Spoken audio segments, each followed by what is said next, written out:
Something I just realized as I hit record is I kind of sometimes resent this podcast because I start recording when I'm not yet done with my first coffee of the day. And I always see this like last couple of tablespoons sitting in there. And I'm like, these motherfuckers taking me away from that little bit of coffee that's now going to be kind of gross lukewarm. I like it hot or cold, not in between. I'm an extremist. Get used to it. How you guys doing? I'm sitting here. I'm also watching. There's a rooftop I can see because I live on a high up floor in my building. And so I'm watching these landscapers do things on the roof. That's a nicely landscaped roof kind of underneath me. And this guy just about 5 minutes ago just threw a tree off of the building with emphasis.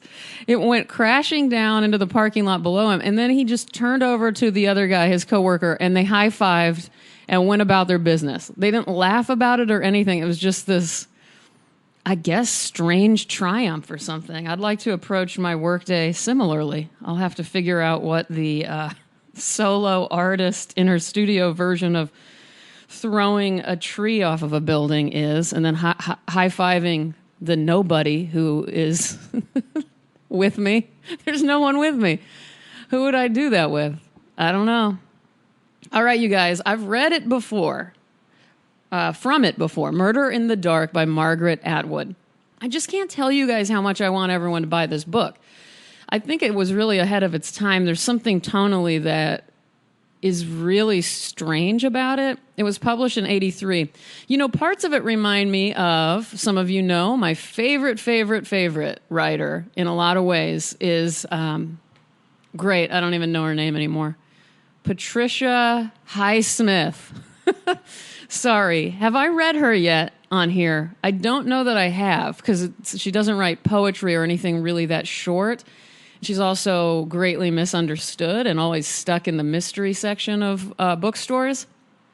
But there's something really vicious about her, and that's why I love her. But anyway, back to Patricia Highsmith another day. For today, we're going with Margaret Atwood. This little short story is called Mute. Whether to speak or not, the question that comes up again when you think you've said too much again. Another clutch of nouns, a fistful. Look how they pick them over. The shoppers for words, pinching here and there to see if they've bruised yet. Verbs are no better. They wind them up, let them go, scrabbling over the table. Wind them up again too tight and the spring breaks. You can't take another poem of spring. Not with the wound-up vowels, not with the bruised word green in it, not yours, not with its ants crawling all over it, not this infestation. It's a market, fly-specked. How do you wash a language? There's the beginning of a bad smell. You can hear the growls. Something's being eaten, once too often. Your mouth feels rotted. Why involve yourself? You'd do better to sit off to the side, on the sidewalk under the awning, hands over your mouth, your ears, your eyes, with a cup in front of you into which people will or will not drop pennies. They think you can't talk. They're sorry for you, but you're waiting for the word, the one that will finally be right, a compound, the generation of life, mud and light. All right, so again, that's Margaret Atwood, Murder in the Dark. Every time I look this up, I see it online for like pennies. So no excuse not to buy that. What else? What else about me today? I've been complaining about my email situation for as long as I've been doing this podcast. My emails had piled up and somehow multiplied like gremlins, or so it seemed. And it was driving me insane, but I could not seem to get a hold of it. So I spent the last 3 days really grabbing my email by the balls, taking care of my emails balls. And yesterday at around midnight, I saw the number 0 in my inbox. 0 messages. So I have a new strategy for taking care of my life, and we'll see how that goes. And a disclaimer, if I did forget an email that I was supposed to write any of you, I am so sorry. I'm sure I missed a few. Please accept my flaws, and let's hug it out and move on. I wanted to thank a couple of people by name for writing me reading stuff, a review on iTunes. Mr. Rats and Breakfast, Lunch, and Dinner. I really appreciate you taking the time. I would kiss you on the mouth if I could. Oh, and I got a couple of marriage proposals last week, unexpectedly, and wanted to say thank you. I am taken, however, but I really appreciate you trying to swoop in like that. I'm very flattered. You made me smile. I think that's it. If you're in Austin, go to the Free Beer Podcast fundraiser at Pump Project, singular.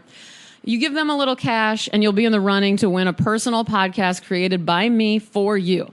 So it'll be just like this, but like 1,000 times better, okay?